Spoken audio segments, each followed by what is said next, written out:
Ba't nagmahal ang bill ko sa kuryente? Mrs. Attorney Juan po, spokesperson ng Energy Regulatory Commission. Isinusulong ng ERC ang interes ng mga consumer. Tinitiyak nito na tama ang singil ng kuryente. Bakit tumaas ang bill ko? Tumataas kasi ang mga gastos patungkol sa kuryente. Di natin to kontrolado at lumalaki din ang pangangailangan sa kuryente. Nadaragdagan ang ating gastos. Ang hirap naman kasing i-control nito. Mrs., magkakaroon ng prepaid electricity para ang iyong pagkonsumo ay ayon lang sa budget mo. Hintayin ang pag-anunsyo ng iyong distribution utility ukol dito. Maging praktikal at sundin ang mga energy tipid tips. May katwiran pala sa pagtaas ng bill ko at may maitutulong ako sa pagbaba nito.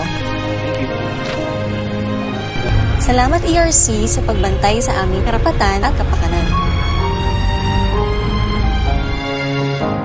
Para sa karagdagang kaalaman, makipag-ugnayan sa